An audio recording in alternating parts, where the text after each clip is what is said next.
vous en avez besoin. Je l'ai redonné. Mais c'est pas grave. Let's go. Tu me passes la main? Est-ce que ça diffuse bien dans toutes les pièces, ouais? On a vérifié? Parce que moi je sais comment appuyer là-haut, mais... En fait, normalement, tu vois, on va peut-être un peu amener le... Normalement, c'est le signal, c'est pour Adam. Lui dis pas de toucher la place. Non, je vais juste lui dire de bien checker. Sax pour Adam. Sax pour 2, 2.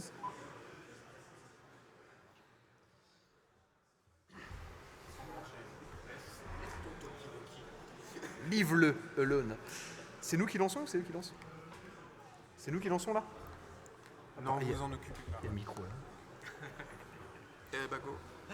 Non, Vous parlez, moi je m'occupe du slide et Ça marche. très bien.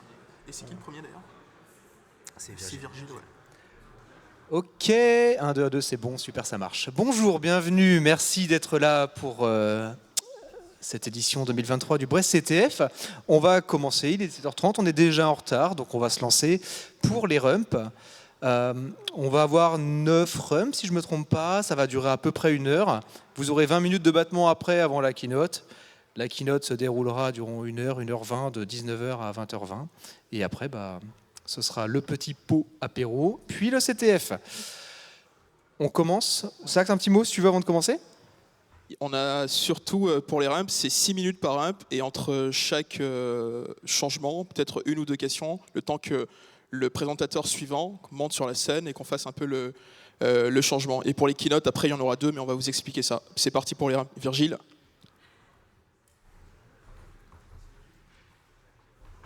Vous avez le droit de l'applaudir pour lui donner du courage.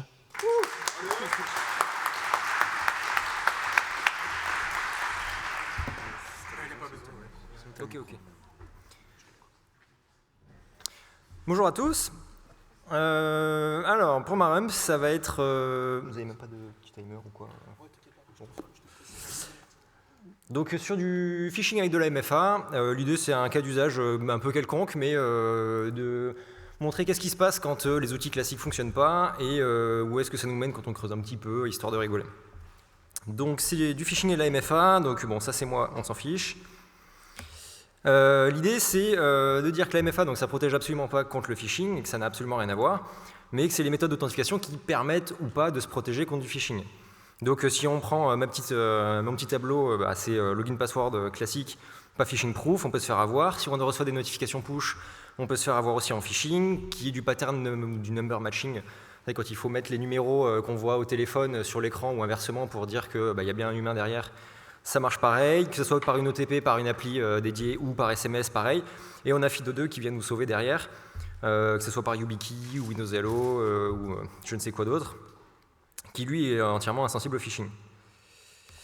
Pourquoi c'est sensible au phishing? Tout ça, c'est en utilisant des outils comme EvilJinx 2 qui sont aujourd'hui quand même qui commencent à être de plus en plus utilisés, surtout par des attaquants, ou des outils similaires qui utilisent le même mécanisme, qui fonctionnent à base de proxy.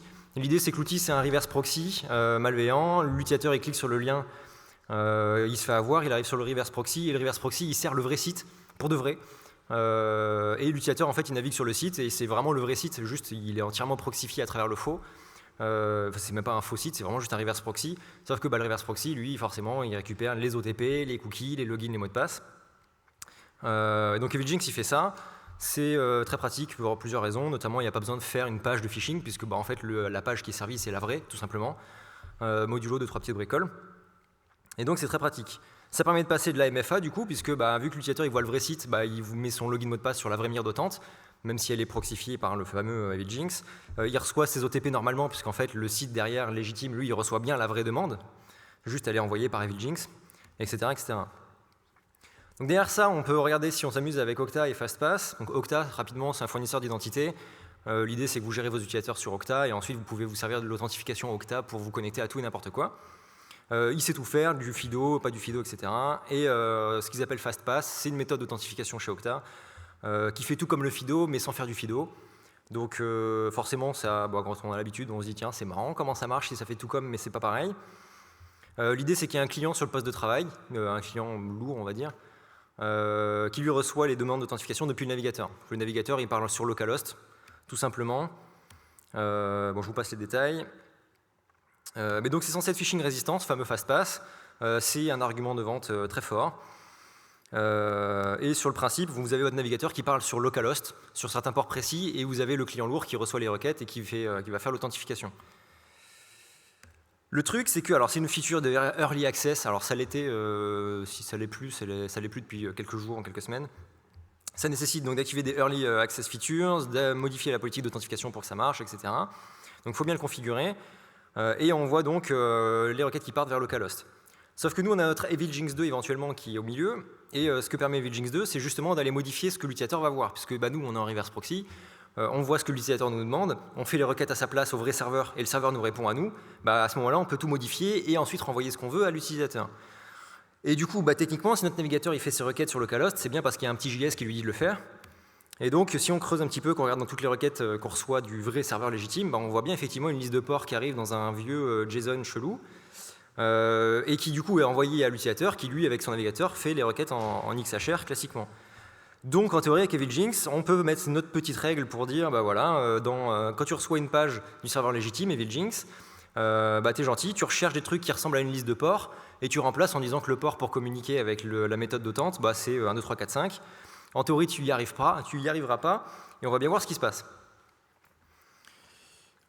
Donc l'idée c'est d'attaquer ce chemin-là dans la méthode d'authentification et à un moment où le navigateur il est censé parler directement à localhost pour appeler Okta Verify. Et nous on veut attaquer ça pour dire ça se passe pas, on veut pas que ça puisse parler. Qu'est-ce qui est censé se passer dans ce cas-là? Donc quel comportement avoir en sachant qu'on a une politique qui dit il faut un facteur phishing résistant et que tout l'intérêt de FastPass c'est de savoir que c'est phishing résistant. Donc qu'est-ce qui va fonctionner dans ce cas-là? Qu'est-ce qui va se passer? On se retrouve avec le navigateur qui dit est-ce que tu veux pas plutôt ouvrir ce lien octaverify plutôt que de faire les requêtes en localhost automatiquement.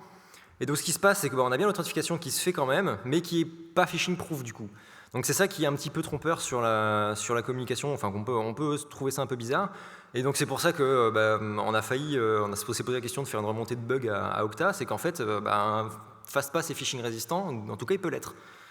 Et dans des conditions parfaites, il l'est, mais dans des conditions bizarres où on a bien un EvilJinx 2 qui vient modifier le JS entre les deux, on arrive à passer du FastPass, on arrive à faire donc le fameux phishing resistant mais en phishing.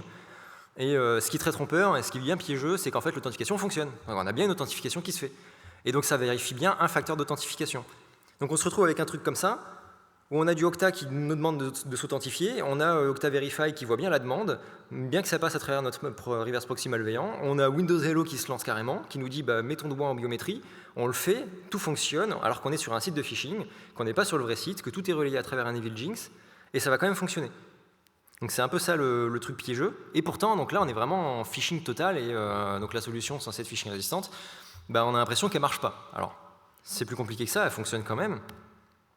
L'idée, c'est qu'en fait, on a bien du FastPass donc, qui est phishing résistante, ça je ne le remets pas en question, mais c'est un peu comme les méthodes de crypto quantique sur les fibres, c'est-à-dire qu'on ne peut pas empêcher quelqu'un de tordre la fibre pour voir le flux, juste on est capable de dire que quelqu'un a tordu la fibre. Là, c'est un peu l'idée.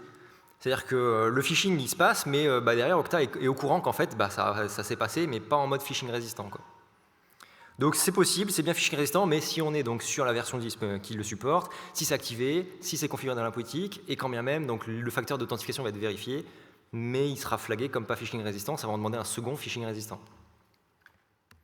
Bon voilà, j'espère que j'ai perdu pas trop les 3/4 de la salle. En tout cas, cette fois, pour une fois, j'ai fait 6 minutes. Merci. Pile poil dans les temps, merci. Si vous avez une question ou deux pour Virgile.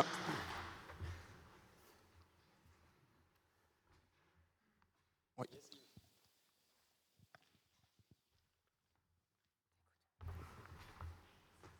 Merci pour la rump. Est-ce que tu as contacté Okta à ce sujet et quelle a été leur réponse? Alors on a complètement contacté Okta parce qu'on pensait vraiment avoir trouvé un bug avec des gens chez Synetis. On fait de l'IAM nous chez Synetis et donc on a des experts de la solution et on a vraiment cru donc trouver un bug. On a contacté donc des personnes là-bas et on s'est rendu compte après coup qu'en fait c'était bien lié à... Alors nous à la base on passait carrément le phishing, on passait FastPass en phishing résistant et donc on trouvait ça bizarre. On avait effectivement mal configuré notre Okta sur notre tenant de test. Mais derrière ça en fait sinon il s'avère que malgré tout il y a quand même le facteur qui n'est pas phishing résistant mais qui passe. Et l'idée, c'est que la seule réponse, c'est qu'ils travaillent effectivement à des solutions d'authentification continue pour pouvoir au fur et à mesure continuer d'authentifier l'utilisateur sur la durée et plus que sur un one-shot. Mais c'est quand même un mode de fonctionnement qui fonctionne comme ça et c'est un peu bizarre. Ils n'avaient pas trop de réponses. Après, malgré tout, bien configuré, ça demande un second facteur d'authentification et le second, du coup, doit être phishing résistant et il n'y a pas de solution si on a fait ce phishing-là avec FastPass, quoi. Donc bon, l'un dans l'autre, c'est quand même censé être safe si on a bien configuré notre truc, quoi. Merci beaucoup. On peut encourager Virgile.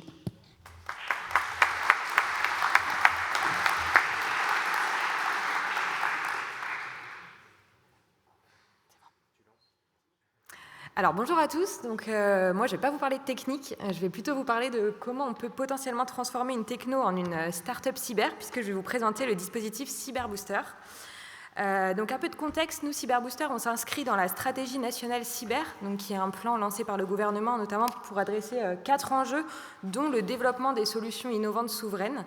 Et donc c'est dans ce cadre que Cyberbooster est soutenu par l'État.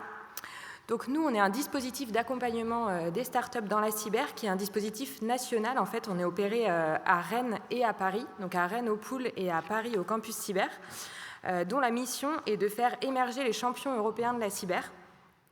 Et pour ça, on va proposer un programme d'accompagnement 100% vertical.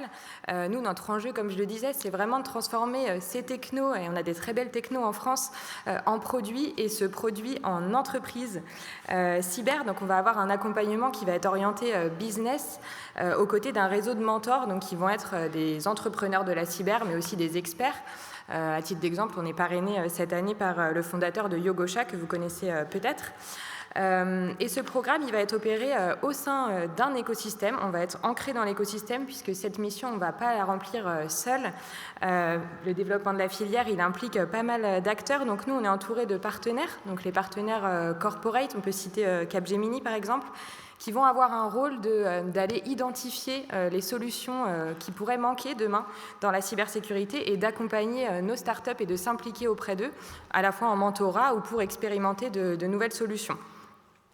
On est également soutenu par des acteurs institutionnels qui vont apporter leur expertise et nous accompagner dans la sélection des startups. On peut citer la DGA, le pôle d'excellence cyber, l'INRIA. Et puis, on est également soutenu par des financeurs, donc notamment des fonds d'investissement, puisqu'on va s'adresser à des startups qui s'inscrivent dans un modèle de développement rapide et qui vont avoir besoin à un moment donné d'aller chercher des fonds. Et donc, c'est pour ça qu'ils nous soutiennent. Donc on a été lancé en décembre 2021. En 2022, on a accompagné 17 startups, auxquelles s'ajoute une nouvelle promotion de 6 startups cette année. Donc vous avez ici un panorama selon la nomenclature Wavestone des startups qu'on a accompagnées. On ne couvre pas encore toutes les briques.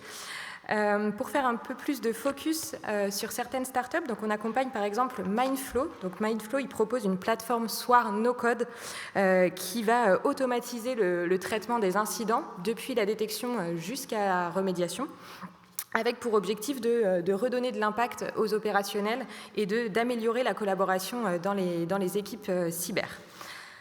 On accompagne également une start-up que vous connaissez peut-être puisqu'ils sont sponsors de cet événement, c'est Defense.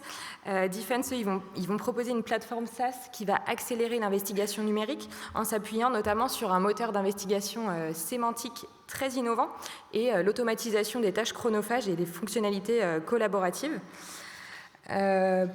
On accompagne également une start-up qui n'est pas dans l'investigation, mais qui est plutôt dans la gestion de crise cyber, qui s'attaque au problème de, une fois que je me suis fait attaquer, comment je fais pour communiquer sereinement, de manière sécurisée, et qui va donc proposer une plateforme entièrement sécurisée, comme une bulle de confiance, pour récupérer des fonctions communicationnelles et de pilotage pendant la crise cyber.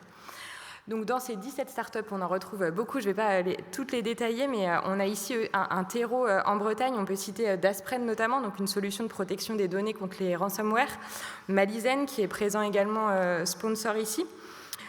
Et donc nous, nos enjeux pour la suite, c'est évidemment de continuer à accompagner ces startups à opérer ce programme, mais aussi à sélectionner de nouveaux entrepreneurs, de nouveaux projets, à les sourcer, et à recruter également d'autres partenaires ou d'autres soutiens pour les accompagner et nous accompagner dans notre mission de faire émerger ces champions européens de la cyber. Donc vous l'aurez compris, vos technologies innovantes seront peut-être nos startups cyber de demain. Donc si vous avez une idée, un projet dans la cyber, ou si vous souhaitez simplement vous investir auprès de notre écosystème, eh bien venez nous voir. Moi je suis présente au Mabilet, au Pool, et on est également présent, comme je le disais, au campus cyber. Voilà, merci de m'avoir écouté. Merci. Si vous avez une question à poser, je peux encore rester. Si une... Pour Alice, une question. Merci Alice. Donc prochaine rump, Alex.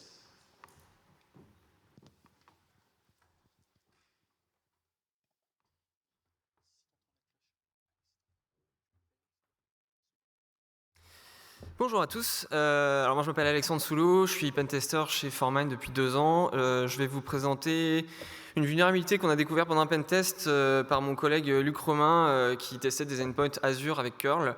C'est une injection web assez classique que tous les pentesters reconnaîtront. Là ce qui est sympa c'est qu'on a du Azure Cloud et du Windows On-Prem qui permet potentiellement à un attaquant de faire quelques dégâts en réseau interne depuis Azure.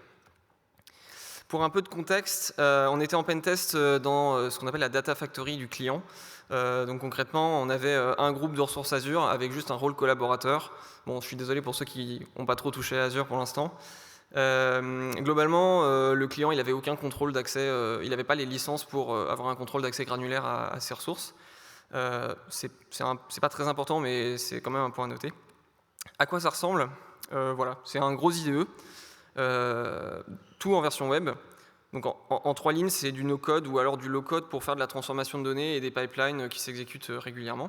L'avantage, c'est qu'il y a plein de connecteurs, plus de 90. Là, nous, ce qui va nous intéresser, c'est surtout celui qui est en SMB, donc les partages réseau. Il y a une fonctionnalité qui est chouette, c'est, ils appellent ça le Bring Your Own Cluster. Ça permet aux entreprises d'amener des données qui sont on-premise dans le cloud et d'exécuter les pipelines de données sur ces données-là. Alors pour faire ça, on installe sur un poste de travail ou un serveur Windows ce qu'ils appellent le Integration Runtime, qui est un agent en fait, qui est orchestré par Azure Data Factory et qui va agir un petit peu comme proxy pour exécuter les différentes connexions avec ce qu'on appelle les linked services, les services liés. Alors à quoi ça ressemble? En l'occurrence, celui qui nous intéresse, c'est le service lié système de fichiers qui permet d'accéder à des fichiers. Alors soit des fichiers locaux au niveau du serveur qui héberge l'IR, je vais dire IR pour Integration Runtime parce que ma langue elle est mal sinon. Et donc soit localement on peut accéder à des fichiers, soit sur des partages réseau toujours relatifs à l'IR. Pour ça on va utiliser des identifiants, soit des identifiants locaux quand il n'y a pas d'AD, ou juste on peut choisir d'utiliser des identifiants locaux, ou alors des identifiants AD. Et on a les ACL qui s'appliquent évidemment sur les dossiers. Alors comment marche l'authentification? Ça c'est la requête directement envoyée à Azure. Concrètement, en haut vous pouvez voir qu'on va... Ouais, ça va, on voit. En haut, on peut définir du coup l'hôte et le partage réseau sur lequel on va se connecter. Ça marche aussi avec un chemin local. Derrière, on a le nom de l'utilisateur et puis une version de l'identifiant qui est en base 64, qui est juste une référence à l'identifiant qui est stocké dans l'IR. Donc là, le host, c'est un UNC. Et en fait, si on essaie de changer ça dans les différentes requêtes qu'on va faire après, Azure nous jette. Et donc ça indique un petit peu que, quelque part, Azure ne veut pas qu'on modifie cette information-là, ce qui est une mesure de sécurité. Ça empêche un scénario où quelqu'un voudrait changer le host en gardant les identifiants qu'on ne connaît pas, si on se met dans la peau d'un attaquant qui compromet un compte Azure. Et donc c'est une bonne nouvelle finalement, voilà, on ne peut pas réutiliser les identifiants où on veut. Sauf que ça ne se passe pas vraiment comme ça. Concrètement, comment on peut accéder aux fichiers de l'IR? On va créer des datasets avec différents types de formats de fichiers. Là, celui qui va nous intéresser, c'est le CSV. Globalement, on a 2 fonctionnalités, on a parcourir et aperçu. Donc parcourir, ça permet de choisir le fichier à utiliser, et aperçu de données, ça permet d'avoir un aperçu du fichier. Alors parcourir les données, à quoi ça ressemble au niveau des requêtes HTTP qui sont envoyées à Azure? Concrètement, en bas, vous voyez dans le gros JSON qui est là, en bas, on va avoir un item pass avec le dossier relatif à l'hôte qui est déjà configuré dans le service pour avoir la liste des fichiers qui sont dans ce dossier-là. On peut se balader dans les sous-dossiers comme on veut. Là, n'importe quel pentester se dira, mais là-dessus, on peut peut-être injecter on peut faire un directory traversal, sûrement. Ça a beau être Microsoft et Azure, oui, on peut. Donc là, on est déjà sorti de l'UNC que j'avais configuré, que vous voyez toujours en haut, le Windows 10 Shared Files.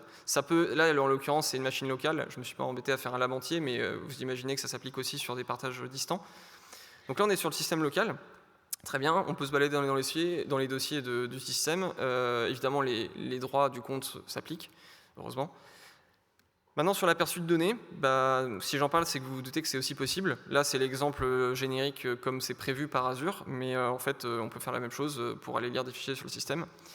Et comme on peut mettre des UNC, donc des chemins de partage SMB distants, vous vous doutez aussi qu'on peut faire du relais NTLM et du coercing avec tout ça.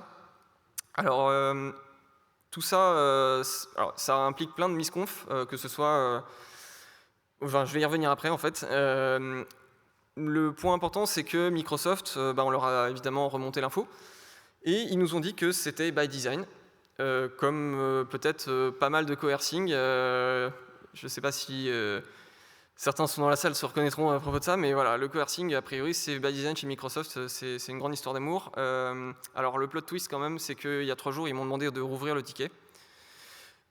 Je ne sais pas trop ce que ça va donner. Peut-être qu'ils n'aimaient pas trop le relais NTLM, je ne sais pas. Le client dans tout ça, parce que c'était quand même le pentest pour le client, donc c'est un enchaînement de mauvaises pratiques. Effectivement, le compte AD qu'ils utilisaient était privilégié.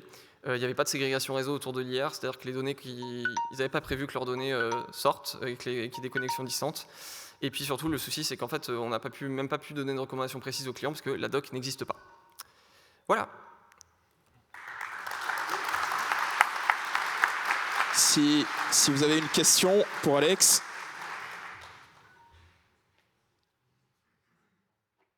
Non, pas de question. Merci encore. Ah, si, autant pour moi. Alex, tu peux retourner pour répondre. Oui, du coup, je me demandais si c'est des UNC qu'on peut mettre. Alors, je dis peut-être une bêtise, mais il n'y a pas moyen de taper des namepipes carrément ou des trucs comme ça? Très bonne question, j'ai pas essayé. Je ne sais pas, j'ai pas essayé. C'est à regarder. Sans doute que... Il n'y a aucune personne n'a jamais essayé des trucs comme ça, ou c'est pas documenté, En fait, c'est tellement pas documenté qu'il faudrait essayer. Le souci, c'est qu'on a vraiment qu'un accès fichier. Enfin, c'est vraiment fait pour du fichier, donc je me doute que peut-être que le pipe il passerait pas, ou alors on pourrait l'atteindre, mais pas vraiment en faire quoi que ce soit. Je l'ai pas mentionné, mais on peut faire de l'écriture de fichier aussi, avec un compte de service en plus. C'est pas génial, mais voilà. Sinon, j'ai pas essayé avec les pipes, c'est une bonne remarque. Petite question subsidiaire, à la louche comme ça, combien de personnes dans le monde utilisent actuellement cette feature? C'est une bonne remarque, très peu. Le risque, concrètement, il existe pour les utilisateurs qui ont ce genre de techno dans leur Azure. A priori, si la documentation n'est pas approfondie, c'est que ce n'est pas très utilisé. Maintenant, pour qu'on ait eu un pentest spécifiquement là-dessus, c'est qu'il y a bien des gens qui doivent l'utiliser à un moment donné. Donc voilà, c'est surtout le rump, il est pour dire 2 choses. La première, c'est si vous tombez là-dessus, regardez ça, ça peut peut-être valoir le coup. Et deuxième, c'est surtout qu'il y a des vulnérabilités bêtes partout, même chez Azure et chez Microsoft. Et du coup, c'est surtout pour dire ça. Merci beaucoup encore. Prochaine rampe, Alex.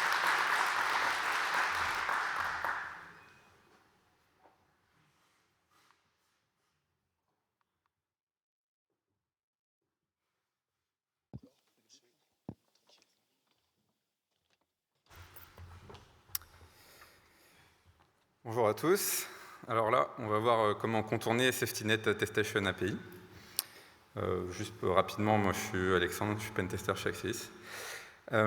Donc c'est quoi SafetyNet Attestation API? En fait, c'est une API Android qui sert à vérifier l'intégrité des appareils du coup Android.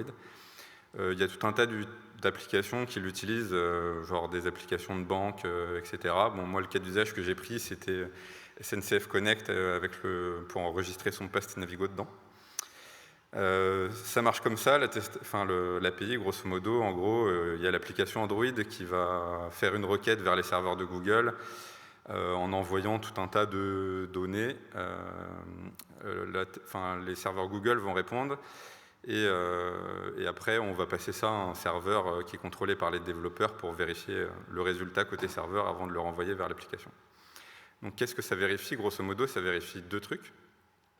le profil CTS, donc en gros, ça sert à vérifier si on a un bootloader déverrouillé, si on a une ROM custom, si on a un appareil qui est non certifié, etc. Et le deuxième point qui est vérifié, c'est l'intégrité basique. En gros, c'est est-ce qu'on a un émulateur, est-ce qu'on est root, est-ce qu'on utilise genre un truc de hook, genre Frida, etc. Ça, c'est une réponse à SafetyNet Attestation API. Donc, on retrouve plein d'infos, genre le nom de l'application qui a demandé ça, et puis surtout le résultat booléen aux 2 checks dont on vient de parler juste à l'instant, et le niveau d'évaluation qui a été faite. Donc, on en a 2. Basique, en gros, ça va être juste des données, des tests de l'appareil qui sont envoyés à l'API. Et hardware backed, c'est avec des certificats, des clés matérielles qui sont enregistrées sur le TPM quand on est sur Android 8 ou plus. Et pourquoi on voudrait contourner ça? En gros, toutes les applications qui l'utilisent et qui font cette vérification-là, en gros, elles ne vont pas nous laisser accéder à certaines fonctionnalités si le check ne passe pas. Donc par exemple, quand on a une ROM personnalisée, genre Lineage, ou qu'on a un téléphone roudé, ou les 2 à la fois, etc., du coup, il y a tout un tas d'applications qu'on ne peut pas utiliser. Donc en gros, on ne veut pas voir ce genre d'écran. Donc là, comment on va faire pour essayer de contourner ça? En gros, les 2 checks, le Basic Integrity, on va le contourner assez facilement, même sans y faire attention. Ce qu'il va nous falloir, en fait, c'est contourner le CTS Profile Match. Donc comment on va faire ça? En fait, il y a tout un tas de propriétés sur Android qui sont normalement en lecture seule, d'où le RO pour read only, genre le fingerprint de l'appareil, son niveau de patch, le numéro de modèle, etc., qui va servir à identifier quel est le modèle. Et donc là, on va pouvoir utiliser un module Magisk. Donc Magisk, ça sert à router un appareil. Donc ce module, en gros, il va nous servir tout simplement à aller... il a une base de données de fingerprint valide pour des modèles. On peut aussi venir en écrire un custom. Donc ça, c'est pas très compliqué.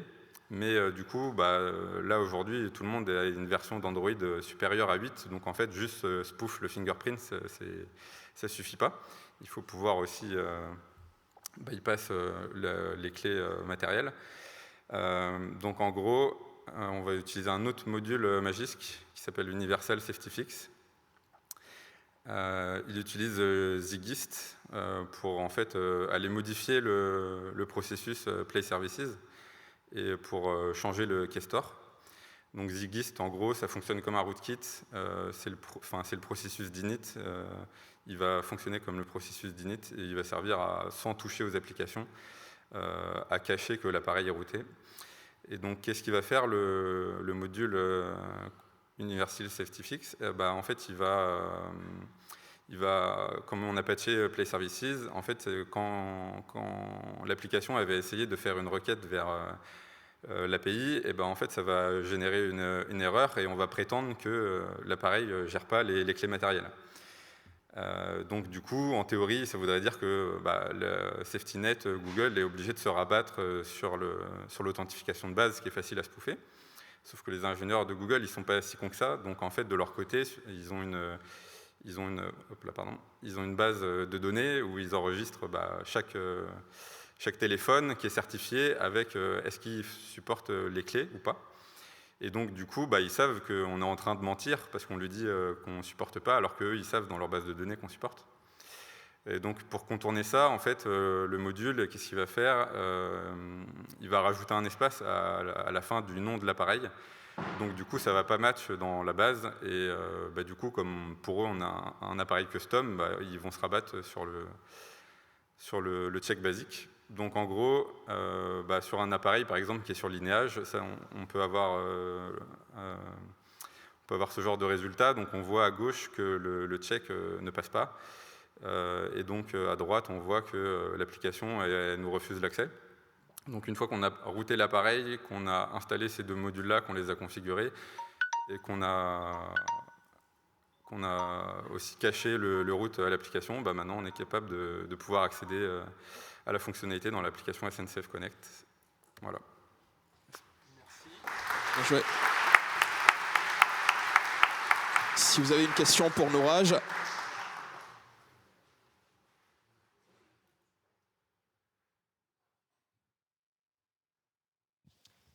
Et du coup, côté développeur, quelles recommandations pour contrer ce bypass, s'il y en a?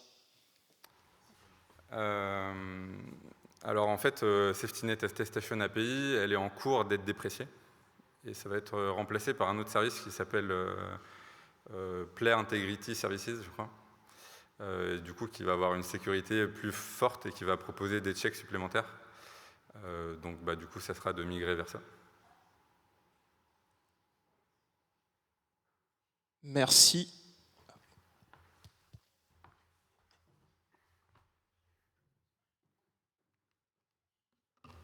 Lucas.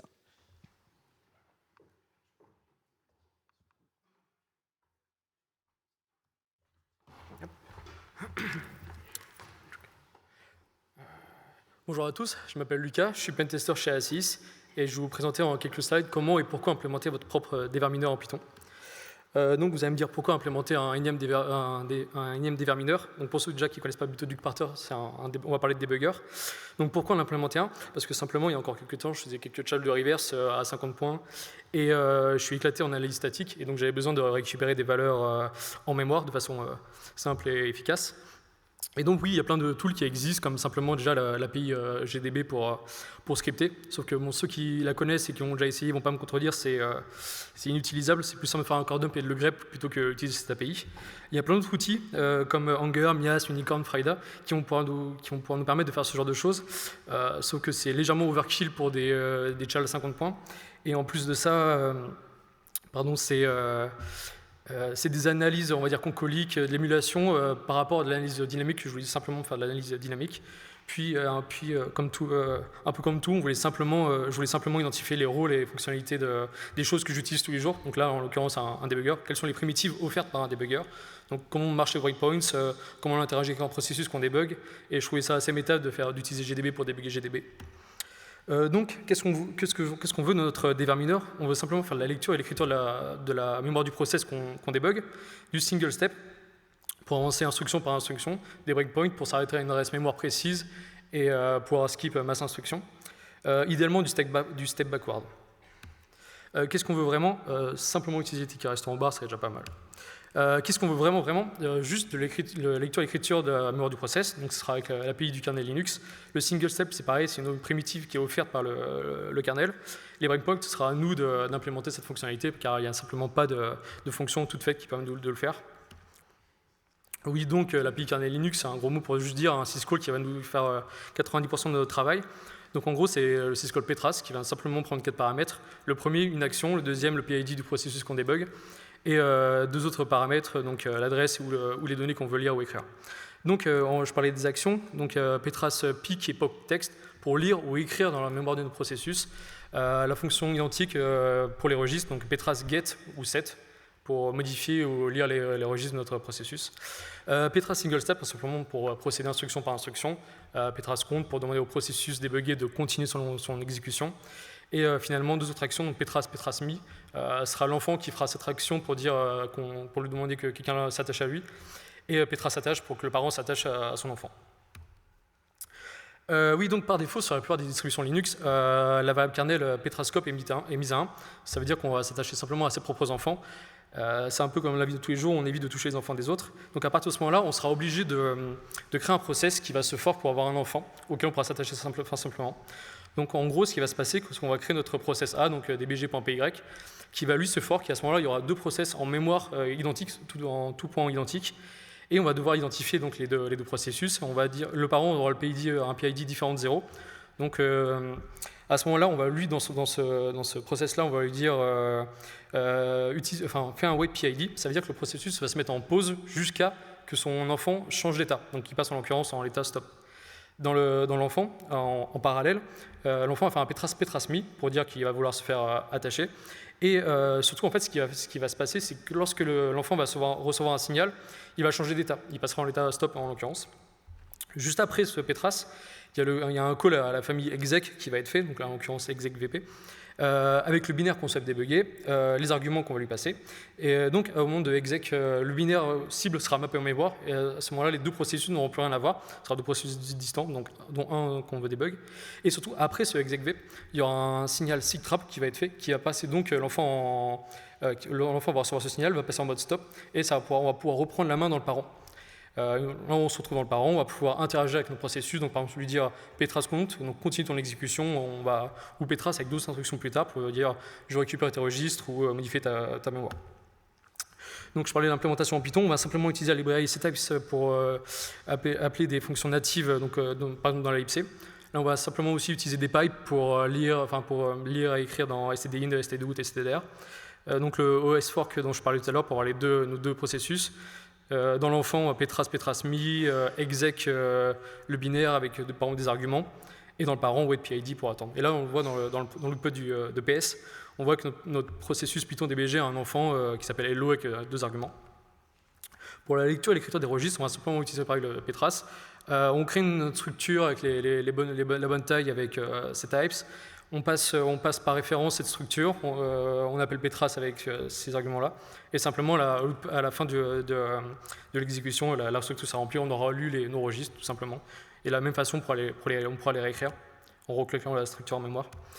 Pour les breakpoints, simplement on n'a pas de fonction qui nous fait des breakpoints comme ça. Donc si on veut s'arrêter à un endroit en mémoire, on va simplement devoir dire ok, tu prends cette adresse en mémoire, tu modifies le dernier byte, l'instruction, tu la remplaces par un 0xC, donc un int3.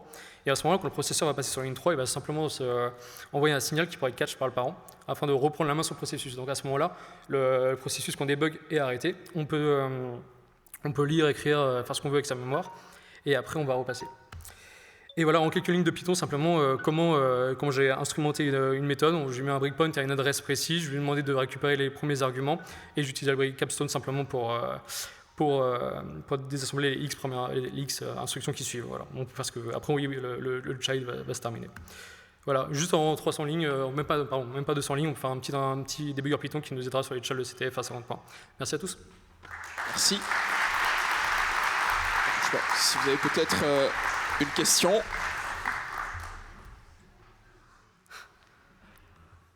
Ok, merci. Et est-ce que si on convertit le houblon en légumineuse, on peut utiliser les tickets resto au bar? Pardon?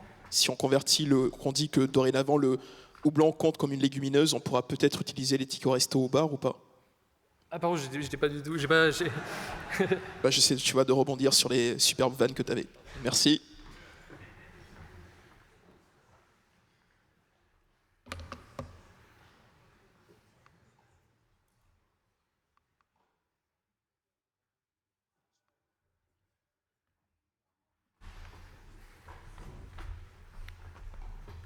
Bonjour à tous, je suis Jean-Nicolas Robin, je suis avocat au barreau de Rennes et donc je viens vous parler non pas de technique mais de juridique. J'ai pris quelques minutes pour parler d'un truc avec qui je travaille avec la CNIL sur le RIFI. Alors on va voir ce que c'est et le sujet à la mode en ce moment c'est l'OSINT, donc on va en parler pendant quelques minutes. L'OSINT, pourquoi? Parce que c'est le truc à la mode technique, on en parle beaucoup, et aussi parce que le législateur, la loi, s'y intéresse. Alors, qu'est-ce que c'est en fait? C'est rien en droit. Il n'y a pas de définition de ce que c'est l'OSINT, la recherche en source ouverte. En tout cas, ce qu'il faut savoir, c'est que pour la réglementation, l'OSINT, c'est quoi? C'est des analyses, des recueils et de l'analyse d'informations obtenues publiquement. Donc techniquement, vous regardez dans les journaux, vous regardez les médias, vous regardez Internet, l'open data, les publications, les données professionnelles, académiques, etc. Certaines données, il faut y faire attention parce qu'elles sont critiques, donc données commerciales, bases de données, voire données qui concernent du brevet, de la protection, de la propriété intellectuelle. En gros, ce qu'il faut savoir, c'est que l'OSINT, normalement, le périmètre, c'est uniquement de la donnée publique et puis quelques données qui seraient du données de base de données, à partir du moment où on en prend un tout petit bout et on ne prend pas l'intégralité de la base de données. Alors pourquoi? Parce que c'est un risque. Alors a priori, il n'y en a pas si on le réalise conformément à la loi. Ça va mieux en le disant. Hein. Souvent, on se pose la question, est-ce que j'ai le droit d'y aller? A priori, on a le droit, sauf dans certains cas. Vous voyez, il y a 4 cas. Lorsqu'on se maintient frauduleusement à l'intérieur du système où l'on va récupérer de la data. Lorsqu'on supprime, forcément, on en profite, on va supprimer, on va altérer, on va remplacer quelques datas, c'est la même chose.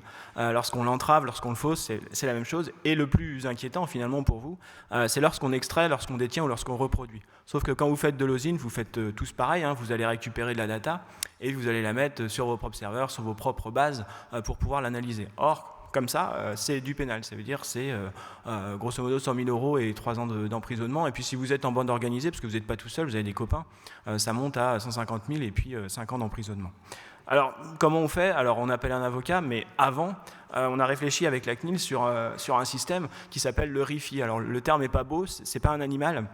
En tout cas, le RIFI, c'est une procédure qu'on a mis en place avec la CNIL l'année dernière, qui est la recherche sur Internet de fuite d'informations. Le but, c'était de répondre à une problématique que vous avez peut-être pour vos clients ou pour vous, qui est de savoir est-ce que j'ai de la donnée personnelle qui fuite chez mon client. Donc on a mis en place un cadre réglementaire qui autorise des sociétés et des testeurs à aller chercher de l'information en source ouverte, voire de l'information qui peut être de l'information en données personnelles. Donc c'est quoi? C'est une analyse automatique. Donc il faut derrière pouvoir démontrer qu'on a implémenté une machine, ou en tout cas qu'on a un système automatique de récupération qui est basé sur ce qu'on appelle l'intérêt légitime. Vous le connaissez peut-être un petit peu, le RGPD. L'intérêt légitime, c'est l'intérêt que vous avez à aller chercher de la data. Et donc, c'est la protection, et l'intérêt légitime, c'est la protection là, des informations d'un organisme ou des personnes concernées, donc toutes les personnes qui sont potentiellement présentes sur ces fuites d'informations. Ça veut dire des données personnelles qui sont collectées, qui sont traitées. Vous allez faire un traitement de données à caractère personnel pour un seul objectif, la sécurité de la donnée. Donc en fait, pour informer votre client qu'il y a eu une faille de sécurité et pour lui dire quelle est la nature des failles de sécurité.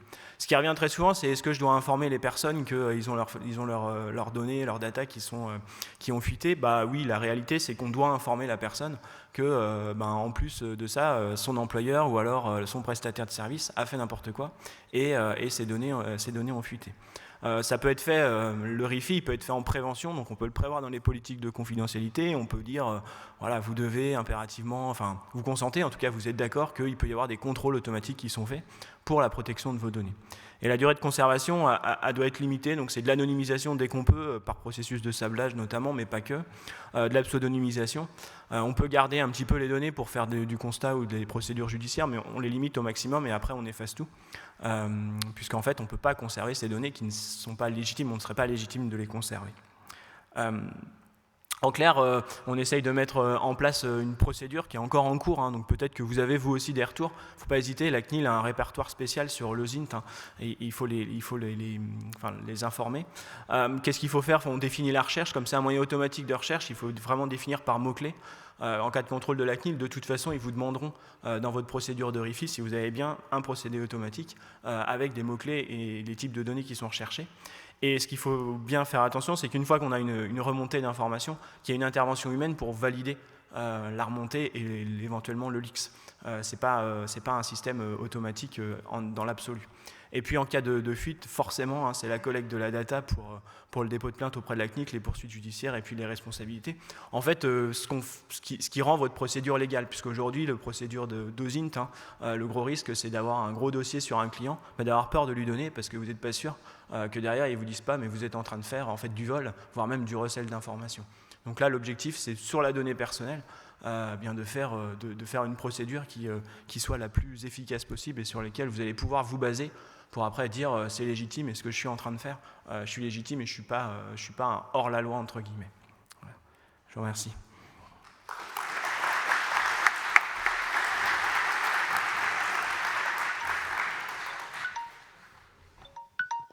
Si vous avez une question.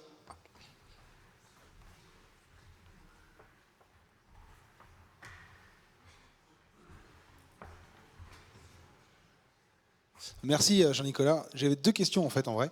Oui. La première, c'est comment est-ce que tu justifies que cette recherche de données et cette exploitation de données a été faite dans l'objectif de sécuriser les données?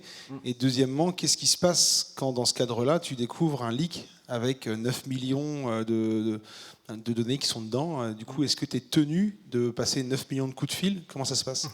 Alors, pourquoi pourquoi on peut le faire? Justement pour assurer la sécurité de la donnée. En fait, on va dans la politique de confidentialité dire on mènera des actions, on fera des recherches automatiques pour savoir si on a des fuites ou pas.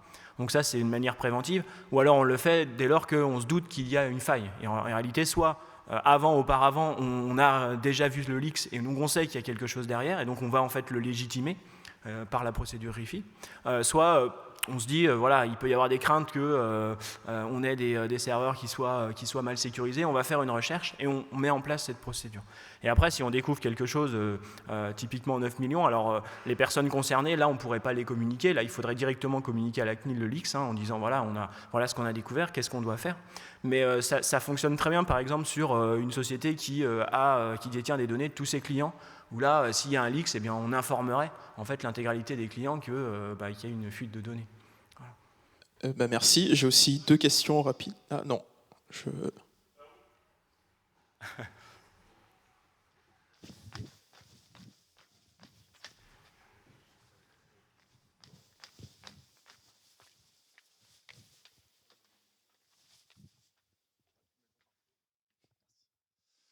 Merci.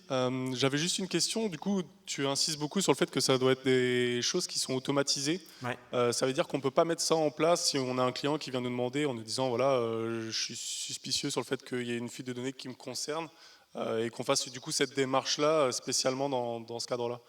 Alors, procédure automatisée, pourquoi la CNIL a choisi une procédure automatisée? Justement pour que le périmètre de recherche soit vraiment défini ab initio. Si on arrive, par exemple, si tu arrives à dire moi je fais une recherche à la main, mais je suis capable de dire où est-ce que j'investigue, sur quel périmètre, etc., la procédure de RIFI, elle fonctionne. Mais dans un temps long, la CNIL se dit, de toute façon, dans un temps long, on sera obligé de mettre en place une procédure automatisée pour en fait éviter le risque le risque qu'il y ait de la divulgation d'informations ou qu'il y ait de la recherche sur un périmètre qui ne serait pas couvert. Donc, moi j'ai 2 rapides dernières questions. Si on vient de récupérer une combo list avec tous les derniers mots de passe sur du Gmail, Orange, voilà, sur la France, est-ce que j'ai le droit d'utiliser les mots de passe pour du coup vraiment mon tooling? Et deuxième, sur la partie anonymisation, est-ce qu'il y a quelque chose au niveau de la CNIL qui dit comment anonymiser un dataset? Ouais, alors sur ton premier exemple, je cite souvent l'exemple du pot de fleurs. Tu es dans la rue, tu vois un super pot de fleurs dans un jardin, c'est pas parce que le portail est ouvert que tu vas voler le pot de fleurs.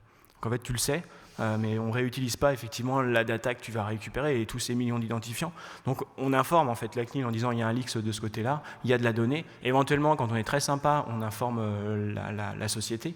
Mais effectivement, le fait de récupérer de l'information qui a été volée, puisque un leak c'est un vol d'informations, c'est du recel. Donc il y a une problématique. Et sur l'anonymisation, en fait, le but c'est tous les moyens possibles, la CNIL le dit, tous les moyens possibles pour qu'on ne puisse pas retrouver le nom et le prénom ou l'identifiant de la personne. Donc il n'y a pas de technique préconçue finalement, c'est les techniques usuelles, les techniques qui sont reconnues par l'état de l'art pour permettre l'anonymisation. Merci. Merci. Je reste là s'il y a d'autres questions après, voilà, faut pas hésiter. Lucas.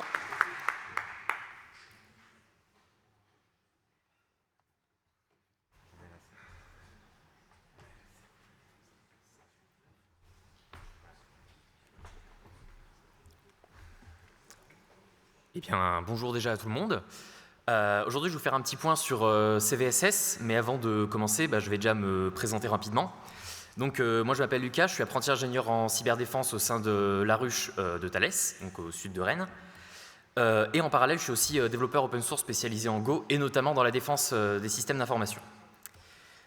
Alors, on va se poser une question ensemble rapidement. Comment comparer des vulnérabilités ? Notre objectif, ça va être en fait de pouvoir classer des vulnérabilités par un score qui reflète leur sévérité et leur risque, ce qui va nous permettre de dire cette vulnérabilité-là est plus importante qu'une autre. Typiquement, si j'affecte très faiblement avec cette vulnérabilité la capacité à un système de rester intègre, c'est pas si grave que si je perds toute la disponibilité, l'availability et l'integrity. Pour répondre à ça, Firstore a créé le standard CVSS ou Common Vulnerability Scoring System. Je pense que la plupart du monde ici doit le connaître, donc je ne vais pas passer trop de temps sur les détails. Pour rappel, c'est formé d'un ensemble de groupes de métriques, donc les bases, les temporelles et les environnementales. On utilise surtout les bases en réalité. Et ça reflète les caractéristiques d'une vulnérabilité. Typiquement, ce vecteur-là, vecteur version 3.1. On va en sortir un ensemble de critères, on va définir des valeurs, des énumérations, et à partir de là, on va tomber sur un score. Typiquement là, on va donner un score de 7,5 qu'on va classifier comme étant un score de haut niveau. Donc on va dire que cette vulnérabilité est importante. Alors, qui utilise CVSS? En fait, tout le monde. On va retrouver typiquement le MITRE, donc avec en lien le NIST et la NVD. Donc tout ce qui va être CVE, ça va être directement en lien avec CVSS. Quand on exprime une CVE, on va exprimer un vecteur à côté. On va retrouver l'ANSI, le CERT-FR, qui font beaucoup de communiqués typiquement toutes les semaines sur les vulnérabilités dernièrement sorties. On retrouvera toujours les scores CVSS. On va avoir tout ce qui est prestataire d'audit aussi, et entre autres les CNA, donc ceux qui émettent les CVE. Donc vraiment, tout le monde utilise ça. Alors, qu'en dit la science? En fait, la science nous dit que finalement CVSS, c'est pas si bien que ça, parce que les équations sont obtenues par ce qu'on appelle de la régression paramétrique, ce qui nous donne ces formules absolument immondes. Pourquoi immondes? Parce qu'en fait, on ne sait pas d'où viennent les coefficients, on ne sait pas d'où viennent les formules, ni tout ce qui est exposant, on ne sait pas d'où ça vient. Donc comme je disais, c'est bancal scientifiquement, déjà parce qu'on passe d'un monde discret à continu, bon ça c'est le problème des mathématiques, et aussi parce que on ne sait pas d'où les chiffres viennent, parce qu'on ne sait pas comment l'expérimentation a été faite, donc on ne peut pas la reproduire, on ne peut pas retomber sur les formules. On ne peut pas, parallèle aussi, CVSS ça donne un score de sévérité mais pas de risque, donc ça c'est aussi un problème quand on cherche à exprimer ça pour un système, et en fait c'est quelque chose qui va être assez peu commun pour tous les auditeurs, ce qui fait qu'on va tomber sur un auditeur qui va donner un vecteur et un autre complètement un autre. Ce qui fait que cette évaluation personnelle en fait, est complètement biaisée par un spectre personnel. Alors, c'est quand même utilisé par la science, on l'utilise beaucoup pour la prédiction de CVSS, que ce soit le score, le rating ou le vecteur directement, et ça va avoir plusieurs intérêts, typiquement la capacité à réagir au 0D et améliorer l'efficacité des opérateurs en fait, et auditeurs. Pourquoi faire ça? En fait, on va vraiment chercher à améliorer, automatiser les processus de réaction pour être plus efficace. Alors, l'avenir de CVSS dans tout ça, dans quelques mois, CVSS V4 va sortir plutôt. On va avoir des changements de métrique, on va avoir l'apparition d'une nomenclature. Donc, il va falloir que tout le monde se mette un peu à jour sur la notion, puisque c'est publié dès avril. On va aussi retrouver des approches complémentaires comme EPSS et SSVC, parce que CVSS ne comble pas tous les problèmes. Donc, je vous invite à regarder cela, je ne vais pas plus détailler ces standards-là. Au niveau de la réalité du terrain, parce que c'est bien mignon les standards, mais au niveau du terrain, qu'est-ce que ça donne? Pour ce faire, j'ai proposé une implémentation en Go de CVSS avec un bon état de comment est-ce qu'on développe une librairie qui est compliante avec une spec. Et j'en ai sorti, à partir de differential fuzzing, un ensemble de problèmes. Déjà, une vulnérabilité dans l'implémentation de Facebook, nickel. Pourquoi il n'y a pas de CVE? Parce qu'ils ont décidé que ce n'était pas une vulnérabilité, même s'ils ont mis dans le commit que c'était un panique. Super Facebook. 21 bugs dans 6 repos open source, et ça juste en Go, donc on est quand même sur un sacré nombre de bugs. Et un bug aussi dans l'implémentation officielle du NIST, de CVSS V2. Donc au niveau du terrain, en fait, on a plein de problèmes. Déjà, l'interopérabilité, en fonction de ce qu'on va choisir, tous les systèmes ne vont pas fonctionner de la même façon. La reproductibilité, encore une fois, en fonction de ce qu'on choisit, ça a changé. L'explicabilité, puisque CVSS, on ne sait pas expliquer comment on a obtenu les formules ni les scores. Et la conformité, puisque comme je l'ai montré, en fait, tout est buggé et personne ne fonctionne de la même façon. Et ce, même 4 ans après la publication de la spec. Donc conclusion, ce qu'il faut retenir, c'est qu'en fait, il faut toujours remettre en question ce que vous pensez acquis. Et ce, surtout, lorsque vous ne savez pas comment ça fonctionne. CVSS, pour le coup, c'était un prétexte, mais ça s'adapte à tout, que ce soit des standards, que ce soit des outils. Pensez toujours à remettre en question ce que vous utilisez. Merci.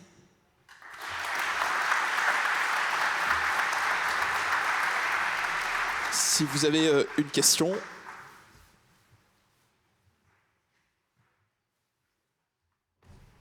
Merci.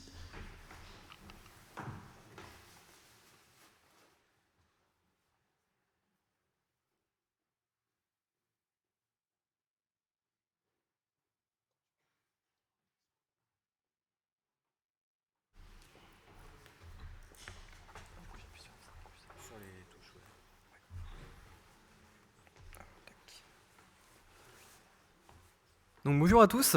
Alors moi je vais me servir de ces 5 minutes pour essayer de vous faire une petite intro sur le pentest Zigbee. Donc pour ça je vais m'appuyer sur un produit sur lequel j'ai eu l'occasion de travailler sur mon temps pro. Donc d'ailleurs aussi pour ça je vais être obligé de ne pas pouvoir divulguer le nom du produit, je suis désolé. Donc pour ceux qui ne connaissent pas, Zigbee rapidement, c'est un réseau qu'on va retrouver dans de l'IoT. C'est un réseau qui a pas mal d'avantages, mais non seulement, les deux avantages principaux quand même, c'est que c'est un réseau qui est rapide à développer et pas très cher à implémenter. C'est ce qui fait qu'on le retrouve au final dans pas mal de systèmes IoT. Et puis surtout, ce qui va nous intéresser, nous, c'est qu'en tant que pentester, c'est que c'est un réseau sur lequel la sécurité est désactivée par défaut. Donc ça en fait tout naturellement une cible super intéressante quand on va faire un pentest sur un système qui implémente ce type de réseau. Comme tout réseau, c'est un réseau qui est vulnérable aux 3 attaques classiques, spying, spoofing et DOS. Nous, on va surtout s'intéresser aux 2 premières, spying et spoofing, parce que tout simplement, c'est les 2 attaques sur lesquelles on s'est intéressé quand on a bossé sur ce produit. Produit d'ailleurs qui est un peu insolite, on ne s'attendait pas du tout à trouver du Zigbee là-dessus. Ce produit, c'est une borne de recharge pour véhicules électriques. Donc une borne de recharge pour véhicules électriques, en tout cas celle-ci, concrètement, rapidement, ça marche avec 3 cartes principales. 2 qui vont respectivement gérer leur prise de charge, donc la prise de chaque côté du véhicule sur laquelle on va se charger. Et puis ces 2 prises, elles vont être équipées d'un lecteur de carte NFC, tout simplement pour permettre à l'utilisateur de se connecter et de s'identifier à la borne via sa carte NFC. Et puis surtout, on va avoir une carte principale au milieu, qui elle va être connectée à Internet, et puis qui va servir d'authentification auprès des serveurs distants du gestionnaire de la borne. Et le tout communique bien évidemment en Zigbee. Donc nous, ce qui nous intéresse en tout cas sur cette borne, bien sûr, c'est de pouvoir se charger gratuitement notre véhicule électrique. Et pour ça, on pense tout de suite à 2 types d'attaques. La plus simple, on peut facilement imaginer que les informations lues par le capteur NFC vont transiter sur le réseau Zigbee pour pouvoir arriver à la carte et se faire authentifier sur le serveur distant. Donc si on arrive à lire les informations qui trafiquent sur ce réseau, on peut potentiellement voler les accès des utilisateurs legit de la borne. Et puis la deuxième attaque, ça va être de bypass complètement l'authentification de la borne en se faisant passer pour la carte principale. Et du coup, en spoofant la carte principale et aller faire croire aux cartes qui gèrent les prises de charge qu'une authentification a réussi et qu'on peut lancer la charge. Alors pour implémenter ça, on va se servir de 2 outils principalement. Scapy, je ne le présente plus, mais surtout celui qui va nous intéresser ici, c'est Killerbee, qui est un outil spécifique au Zigbee. Concrètement, c'est une lib Python qui propose aussi pas mal de petits scripts tout faits qui implémentent des actions qu'on va retrouver souvent sur un pentest Zigbee. Donc c'est une lib Python qui nous permet de s'interfacer avec un réseau Zigbee via de l'hardware compatible, donc de pouvoir écrire et lire sur un réseau Zigbee. Et les 3 étapes concrètement qu'on va retrouver pour implémenter ce type d'attaque, ça va être en premier lieu de trouver sur quelle fréquence tourne le réseau, pour pouvoir analyser le trafic et voir sur le trafic quel type de sécurité sont implémentés ou s'il n'y a pas de sécurité d'implémenter. Et puis voir un peu comment le réseau fonctionne, comment il s'adapte aux différentes trames qu'il reçoit. Et puis une fois qu'on a récupéré toutes ces informations, on va injecter notre paquet malicieux en se faisant passer pour la carte principale.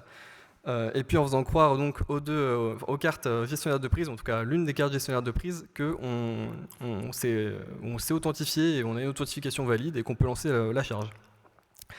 Donc pour savoir sur quelle fréquence tourne notre réseau Zigbee, d'abord on sait que le Zigbee ça tourne sur du 2,4 GHz, que ça tourne sur 1 MHz de bande passante, et ce MHz de bande passante il est divisé en 16 canaux. Donc du coup le but c'est de savoir sur quel canal va tourner notre réseau. Et pour ça, on a une commande bien pratique qui est intégrée sur l'aspect Zigbee, qui est la commande beacon, qui va forcer le nœud qui la reçoit à nous répondre avec des informations basiques sur lui-même.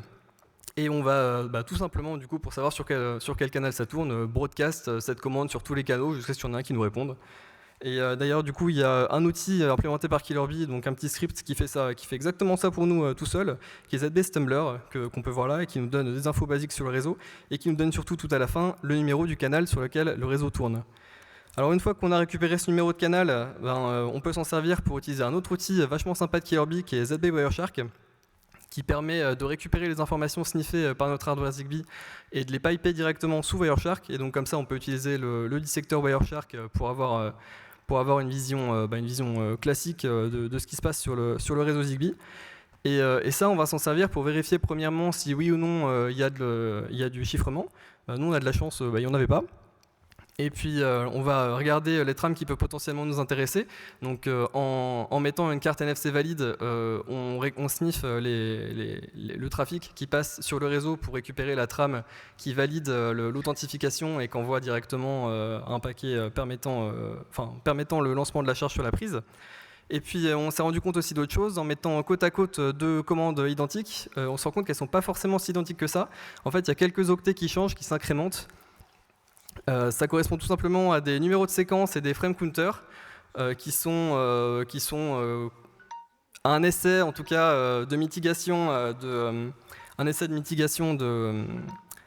d'attaque par rejeu, exactement ce qu'on va faire. Et pour counter cette attaque par rejeu, vous n'allez pas le croire, c'est super simple.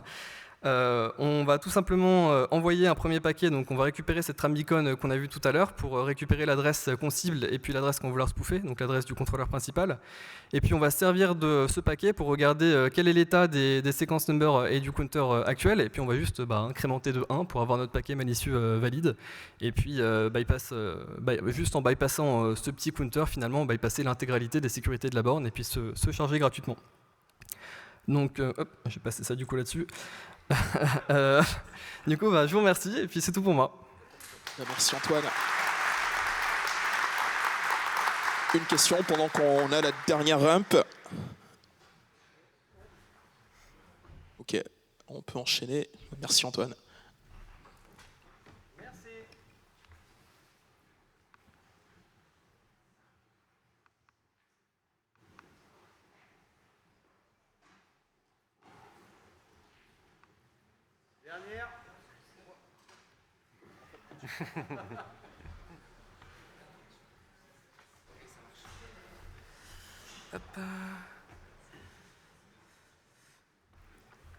Bonjour à tous, je suis content d'être là aujourd'hui pour vous parler d'un sujet que j'aime beaucoup, qui est l'intrusion physique, et plus particulièrement l'ouverture fine. Donc je me présente vite, moi c'est Anthony, je travaille chez Atos Digital Security, et en fait le but de cette présentation c'est de ne pas vous dire que je suis hyper fort à ouvrir toutes les serrures, c'est qu'en fait surtout vous dire qu'il y a beaucoup de serrures qui sont hyper nulles et que n'importe qui ici peut les ouvrir. Donc j'ai beaucoup trop de slides, donc du coup je suis obligé d'en passer pas mal, je suis désolé. Donc du coup il y a deux grands types de cylindres, on va dire, il y a les paracentriques et le cylindre radio. Ça fonctionne exactement pareil, c'est les mêmes. Et donc comment ça marche un cylindre? On va regarder une petite vidéo rapide. Ça se lance, c'est nickel. Et du coup, en fait, ça marche comme ça. Donc, on a des goupilles qui sont mises sur ressort. Et en fait, il y a une goupille en haut, une goupille en bas, donc active et passive. Et quand on va mettre notre clé, simplement, ça va aligner toutes les goupilles sur ce qu'on appelle une ligne de césure. Et quand on tourne la clé, boum, c'est magique, ça s'ouvre. Et en fait, quand on va essayer de crocheter quelque chose, on va simplement simuler la clé. Donc, on va mettre un tenseur, un entraîneur, et on va aller appuyer sur les goupilles une à une pour simuler la clé. Et une fois qu'on a aligné toutes les goupilles, boum, ça s'ouvre. Et c'est fait, on a réussi à crocheter le cylindre. Donc crocheter c'est trop bien, si on est bon on peut ouvrir vraiment pas mal de choses, même quand il y a de l'anti-crochetage on peut, avec les sensations qu'on a, réussir à le bypass, c'est hyper silencieux donc si ça doit être fait en mission c'est top. Par contre ça nécessite beaucoup d'entraînement et il faut vraiment beaucoup de sang-froid. Et donc du coup moi je me suis dit comment est-ce que je peux crocheter sans talent et sans entraînement. Donc pour ça, il y a deux techniques qui sont assez connues, donc la technique du zip et celle du râteau. Le but c'est d'appuyer sur plein de goupilles en même temps et de tomber en fait au hasard sur une bonne combinaison. Donc là on a un cadenas master américain qui est résistant à 8/10 selon leur échelle au crochetage. Du coup, voilà, pour montrer qu'il est bien résistant, en bons américains, ils ont tiré au fusil automatique dessus pour montrer qu'il était solide. En France, on n'a pas besoin de ça en fait, on voit que si je viens juste gratter les goupilles, et ben au bout de 2 essais, boum, j'arrive à l'ouvrir assez facilement. Et ça demande aucun entraînement quoi. Hop. Donc l'avantage de ça nécessite peu d'entraînement, comme je le disais, franchement n'importe qui ici peut le faire en 5 secondes. C'est silencieux aussi, donc c'est trop bien. Par contre, il y a quand même un facteur chance, donc ça ouvre pas tout ce qu'on veut. Il faut quand même du sang-froid, parce qu'on a quand même besoin d'être à l'écoute des sensations que le cylindre nous renvoie, et ça peut griffer le cylindre, donc du coup il peut y avoir du forensic dessus si jamais. Je me suis dit que j'allais être encore plus bourrin que ça et avoir encore moins de talent. Donc du coup, j'ai acheté un pistolet de crochetage, ça coûte 35 €. Et donc ça, du coup, j'ai pris un cylindre qu'on trouve de moyenne gamme un peu partout. Donc comme vous pouvez le voir, là, je ferme bien la clé, je ne triche pas. Et en fait, le pistolet de crochetage, il va aller taper sur les goupilles hyper vite, et tellement vite qu'en fait, il va tester plein de combinaisons. C'est un peu l'intruder du crochetage, quoi. Et donc là, vous voyez, pouf, ça marche quasiment instantanément, donc ça c'est presque magique, et là du coup j'arrive à ouvrir la porte hyper rapidement. Donc le pistolet de crochetage c'est top, c'est hyper rapide pour les cylindres de moyenne et basse qualité, faut même pas d'entraînement, vous avez vu là il n'y a pas de magie, hein. Et même parfois on teste tellement de combinaisons qu'en fait l'anti-crochetage on arrive même à passer à travers. Par contre c'est hyper bruyant, la porte on s'en rend pas compte mais la porte elle vibre, il y a même des petites paillettes du cylindre qui s'envolent, donc en fait on l'endommage, donc il faut pas rester trop longtemps dessus, mais sinon ça marche super bien. Et donc quand on pense ouverture fine, en fait, on dit crochetage, mais parfois on n'a pas forcément besoin de crocheter. Donc là c'est un petit peu de théorie, mais en fait une serrure ça marche comme ça. J'attire juste votre attention sur le demi-tour qui lui est sur ressort. Et en fait en serrurerie, tout ce qui est sur ressort, c'est un petit peu pété. Et donc pour ceux qui ont déjà perdu leur clé, on connaît déjà cette technique. En fait, quand on va claquer une porte et qu'il n'y a pas de poignée de l'autre côté, juste le demi-tour va être enclenché. Et le but, ce sera d'aller appuyer sur ce demi-tour. Donc là, j'utilise un papier qui est similaire à du papier radio d'hôpital. Et je viens glisser et aller appuyer sur ce demi-tour. Donc en fait, le demi-tour, il va rentrer dans son slot. Et du coup, la porte, je vais réussir à l'ouvrir. C'est hyper rapide. Et ça, c'est quand même assez pratique comme technique. Donc c'est une technique de serrurier. Par contre, ça peut vous servir en industrie parce que des fois, ils ont des portes qui doivent être ouvertes très rapidement dans le cas où il y a un incendie, je ne sais pas. Mais par contre, on ne peut pas rentrer dans l'atelier comme on veut. Donc en connaissant cette technique, vous pouvez rentrer un petit peu dans ce que vous voulez. Toujours moins d'efforts, on peut aussi acheter un pass PTT. Donc ici, ça c'est intéressant pour montrer aux clients qu'en fait, on peut aller ouvrir leur boîte aux lettres. En fait, il y a 21 passes PTT qui sont créés pour la France, il me semble. Et en fait, on peut les acheter sur Internet et aller ouvrir n'importe quelle boîte aux lettres en France. Donc, on a un peu l'impression qu'on a la bombe nucléaire des boîtes aux lettres dans la main. Et donc ça, c'est hyper intéressant. On a vu justement tout à l'heure, tout ce qui est sur ressort, c'est pas terrible. Les cadenas, en fait, leur anse, elle est retenue par ce qu'on appelle un pen, et ce pen, il est sur ressort. C'est exactement comme le demi-tour de la porte. Et en fait, tout simplement, quand je vais faire une technique qui s'appelle le shimming. Donc le but, c'est d'aller passer des petits bouts de métal assez fins de chaque côté de la anse. Ça va simplement rentrer le pen dans son slot, comme tout à l'heure. Et la anse, en fait, elle va simplement être libérée. Et ça marche sur pas mal de cadenas qui sont hyper chers. Et c'est une technique hyper basique. Ça coûte 10 centimes sur AliExpress. C'est vraiment top, je recommande. Et là, il me reste encore un petit peu de temps pour vous montrer une dernière vidéo, c'est top. Vous avez déjà vu ce genre de verrou, j'imagine, que ce soit dans votre boîte ou chez vos clients. Et en fait, ce qui est très intéressant, c'est que quand vous mettez de la tension sur ce verrou, et vous allez essayer d'appuyer sur les boutons très doucement, en fait, tous les boutons vont être rebondissants. Et il y en a certains qui vont être plus durs que d'autres. Et les plus durs, c'est simplement les bons. Donc il n'y a pas d'ordre, 1, 2, 3, 4, c'est 4, 3, 2, 1. Donc là, j'essaie les boutons un à un. Et dès qu'il y en a un plus dur que l'autre, j'appuie dessus. Et boum. Et donc il y a 4 chiffres et une lettre. Et voilà, ça s'ouvre en moins d'une minute. Et je vous promets, je ne connaissais pas le code.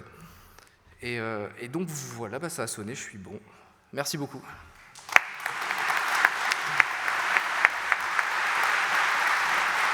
Merci. Merci. Merci à toi. C'est pas allumé? C'est allumé? C'est allumé, super. Ok, merci. C'était la dernière rump. On a 20-25 minutes de pause. Ça reprend à 19h avec les keynotes. Juste un truc, si vous avez des collègues qui doivent arriver, la prochaine entrée au couvent de Jacobin se fera 1 bis rue de Saint-Malo. C'est juste sur le côté, c'est pas l'entrée principale, ça change compte tenu de la situation actuelle. Et sinon, c'est à peu près tout. Voilà, on se retrouve à 19h ici pour les keynotes. Merci.